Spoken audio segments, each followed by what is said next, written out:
It's amazing to think about talking about an encounter. You know, we read in the Bible about this magnificent, mysterious, wonderful God that's the beginning and the end, and yet he encounters us. And if I'm honest, I've been a Christian my whole life, but I didn't necessarily know that God wanted to encounter me. And my experience and my journey from coming to school supernatural ministry and being part of this environment here at Bethel is that I've had so many amazing encounters, but the one that I think to share today is, honestly, it's the first one that I think of. And the reason why I think about it is because it changed everything. And I get emotional about it even now as I share, because it's holy.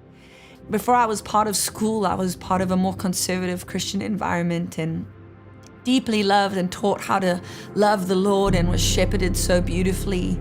But I didn't know that God could do something so powerful in my life that it would literally change how I am. I didn't know what manifestations were. I remember coming to school, I wasn't one of those people that manifested all the time. And I feel to say that because I think sometimes when we're listening to these things, we can categorize ourselves out of a powerful encounter. I definitely had. But I got desperate. And that's just the truth, is that I was leading a ministry school and loving everything about it, but had been battling the fear of man since I got saved, probably. And that existence of the fear of man in me caused me to live a life of perpetual sacrifice. But I wasn't living a life of full obedience. And living in constant sacrifice, I was often operating in my own strength, trying to push through what felt impossible, which was the opinions of people. And the more favor I would get, the more I would speak on stages or in environments, the more the fear would increase. And I'd be afraid before I spoke. Often I'd be afraid during I spoke, and I definitely would be afraid after. And I never felt good enough. I always felt like I was too much or not enough. And in fact, I completely burnt out. I was at the end of my rope. My body was telling me that it was exhausted. And in the middle of this burnout that I had adrenal fatigue, I had viral fatigue, 2 viruses happening, reawoken in my body, mono and shingles at the same time. And in the middle of this, I get called out and given a prophetic word by Michael Koulianos. And he called me out at an Open Heavens conference in 2019 that I had snuck into the back of because I was hungry because I needed something. I needed God, and I had a relationship with God, but I knew something needed to shift. And Michael gave me a word, and he basically said that there's a rumble inside of me, but the fear of man needs to die. And that day I went down and I received something. I think I received a seed. I didn't come off the floor without the fear of man, but I came off the floor knowing that something had happened. And in this process, the Lord had asked me, would I give him the shield of the fear of man? And I asked him in exchange, well, God, will you be my shield? And so for 3 months, every day, I would have this conversation with the Lord. Lord, I give you my shield of the fear of man. God, will you be my shield?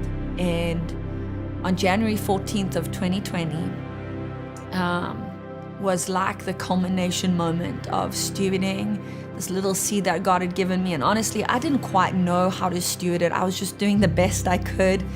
It's the beauty about God. He's so full of mercy. He's not looking for perfect. He's really just looking for what we have. It was the end of a school day, our second year school supernatural ministry that I was leading at that time. And at the end of a school day, right as we were wrapping up, the power of God hit me.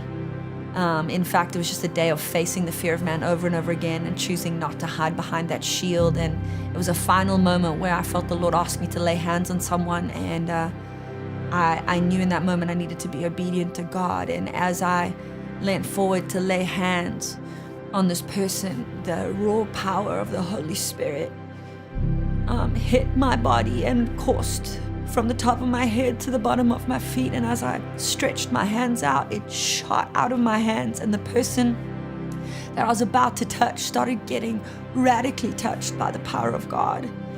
And it didn't stop there. I remember looking over to one of my third year students saying, text my husband, tell him I'm not going to be home right away.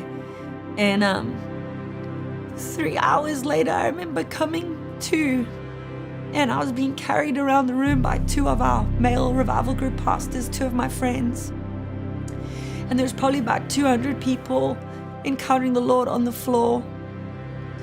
And I had sweat through all of my clothes because I'd shaken so violently under the power of God. And in this 3 hours that I was in, it was like I can remember some of my thoughts, but they were not my thoughts. They were the thoughts of God. And all I heard him say over people were that this is my resting place. This is my prepared place. This is my house to hold my glory. And the beautiful thing is that it didn't end on January 14th, but for 6 weeks, in ebbs and flows, the same power that touched me that evening would be touching me in my sleep, would be touching me in the grocery store, would be touching me in my kitchen. And in this encounter that lasted for 6 weeks, my intimacy with the Lord and my awareness of the power of the Holy Spirit was awoken to another level. And I realized that for a long time I'd been crying out for God to fill a room when he wanted to fill me. And I realized that I was well on my way to good form, but I needed power. And the power in the Christian life isn't our striving. The power in the Christian life is the person of the Holy Spirit. God doesn't give us tools to deal with circumstances. He gives us himself. Unapologetically, without restraint. He touches us and he fills us with himself. And after that 6-week encounter, the prophetic word of Michael Koulianos came true. The fear of man was dealt with in my life. And I'm a different human. In fact, January 14th is like a birthday for me. It's as beautiful as my conversion day, because it was the moment that God, by his mercy, he dealt with the thing that was holding me back, that was exhausting me, and he met me and he filled me with himself. And I will give the rest of my life to speaking about the goodness of God and the person of the Holy Spirit, because he is vital to us in the Christian life. And he wants to encounter us. He wants to be near us, and he wants to encounter you. He wants to meet you.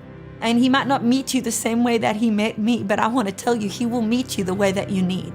And he will give you more than you could dream, think, or imagine. And so I want to invite you to posture yourself, to open yourself.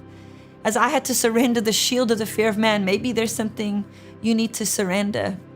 And so as you do, anticipate that at some point, very soon, God is going to meet you and he's going to change everything.